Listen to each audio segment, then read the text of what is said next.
Catherine, let me thank you for giving a wonderful talk today at the UNSW-ESCoE Economic Measurement Conference here at UNSW. Now, you raised a lot of interesting issues here, and there was quite a lot of discussion afterwards. And it's because you were looking at measurement of the healthcare sector. Could you please just give us a brief summary about what you talked about today?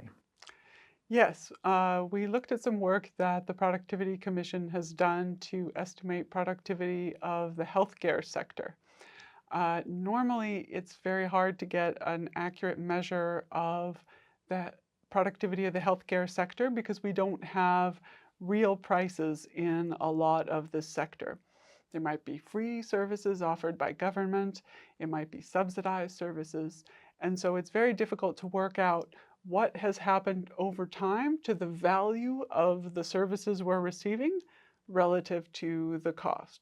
So what we did was we went back to first principles. We worked out what's the health we're getting from these healthcare treatments, what's the value of that better health, and how much is that worth to us, and how does that compare to the cost of that healthcare? So part of this is looking about whether we're getting value for money from our expenditure on healthcare.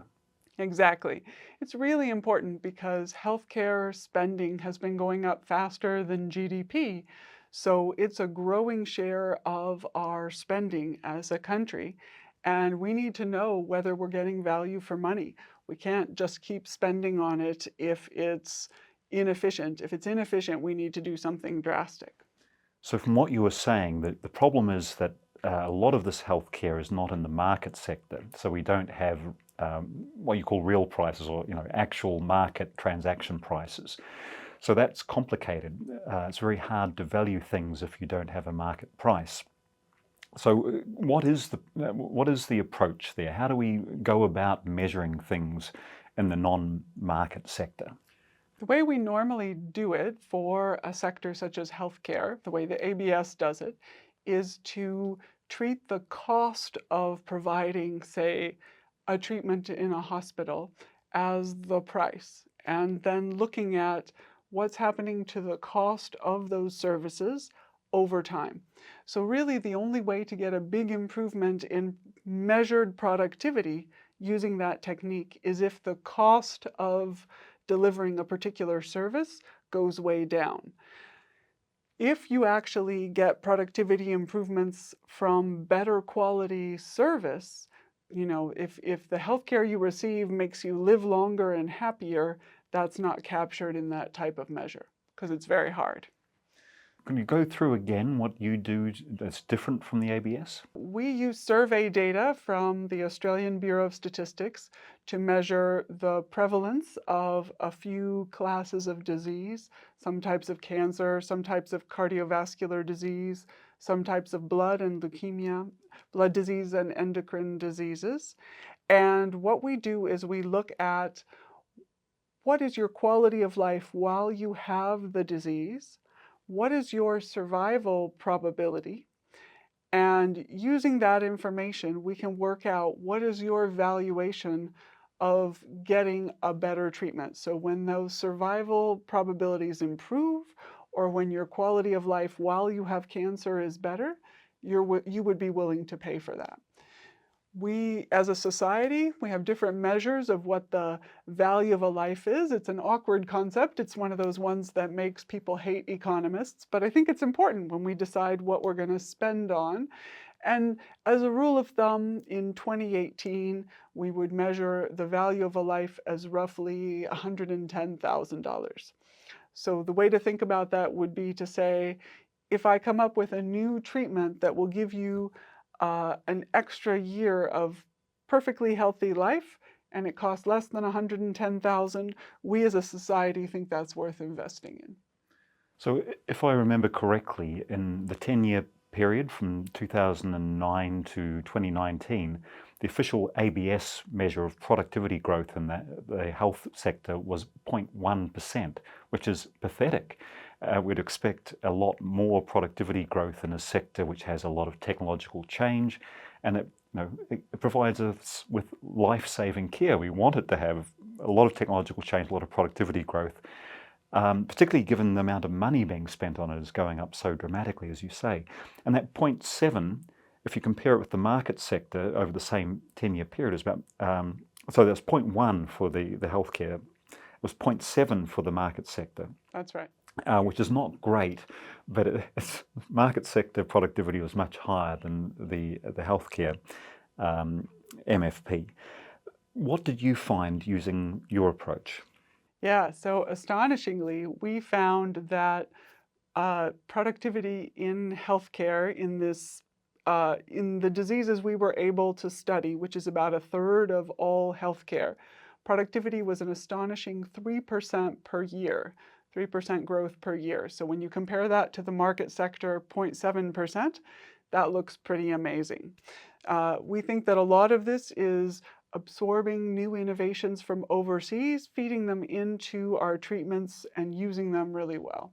But it wasn't, you looked at 3 categories of healthcare, and there's one standout.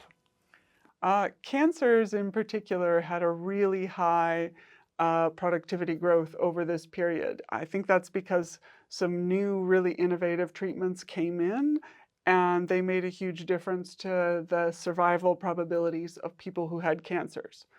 On the flip side, we estimated a negative growth in productivity from cardiovascular disease treatment. That says that people who were treated did not get the same outcomes as in earlier periods. We think that's because what we were measuring was the productivity of healthcare conditional on getting the disease. So basically that says we're not going to look at what prevention activities. They're very important, but that's not what we were studying. And so we're just looking at the people who actually had cardiovascular disease and what their outcomes were. And actually, over this period, lots fewer people have had cardiovascular disease because we figured out that blood pressure medication and other simple changes to your life can really prevent heart attacks and strokes. That's really fascinating, and particularly that you found such differences across different disease treatments. Another thing you found was that the quality of life did not improve greatly, even though survival rates went up.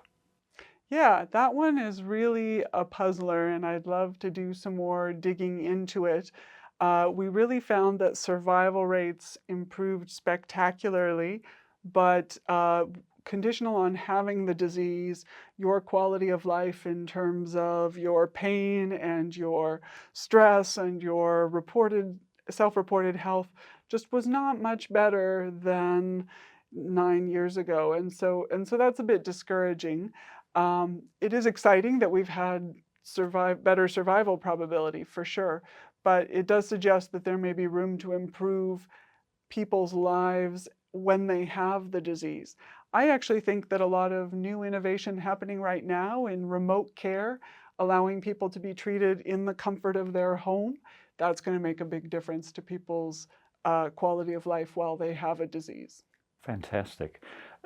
Now, this work you're doing, this is not typical work of the Productivity Commission. I know you have a very broad remit. How does this work compare with what's been done internationally? This work is just one small contribution to a new and really exciting literature. So some of that literature is coming out of Harvard, David Cutler. Some of that research is coming out of the Bureau of Economic Analysis. Some of that research is coming out of the Office of National Statistics in the UK. And everyone is taking a slightly different approach, which is part of what makes it exciting. We're all working out the best way forward so that we can get some national accounts that properly measure the productivity of health and related sectors. And there seems to be a lot of interest from the Australian Bureau of Statistics. In fact, I believe this started off as a collaboration, and today the head of the ABS was at the conference and was showing great interest as well. Do you think this is a methodology which could be adopted by national statistical offices more generally in the general market sector? I definitely think there's lots of potential for us to pull together good measures of outcomes, get more fine-grained data on expenditure when we're delivering services in the non-market sector. And there's really kind of no limit to the areas where we could properly measure outcomes and the value of outcomes and what we invested to get those outcomes. You start thinking about the size of the non-market sector in the economy, and it's huge. Education, health, disability, aged care, all sorts of defense, any number of sectors are part of the non-market sector. And we really need to start unpacking what productivity looks like. Now, the Productivity Commission does a lot of great work with using various different data sources. And this work that you are presenting today clearly indicates the importance that the Productivity Commission puts on measurement. And that's mainly economic measurement, given the nature of the organisation.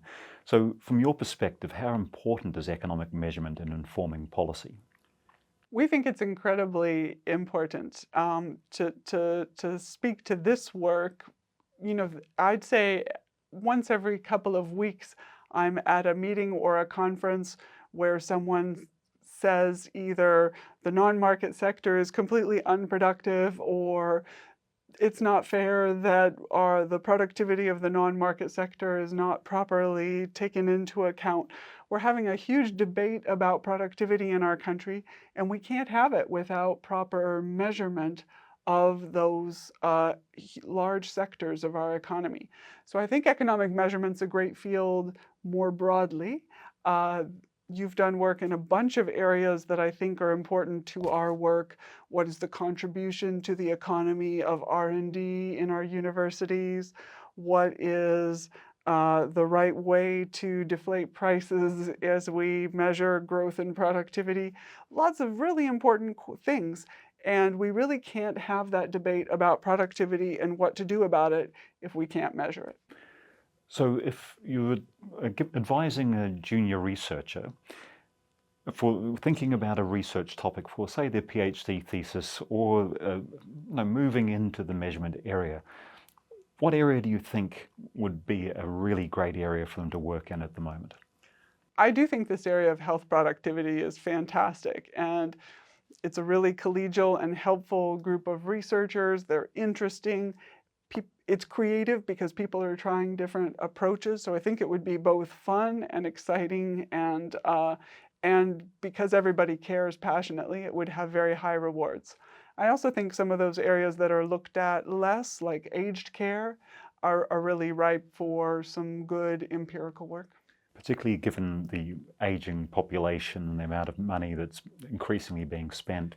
The aging population, the amount of money that's being spent, and the fact that increasingly the government is developing indicators that measure the satisfaction people have with the services they're receiving, that measure the outcomes they're having, falls, restraints, trips to hospital, any number of things are being gathered.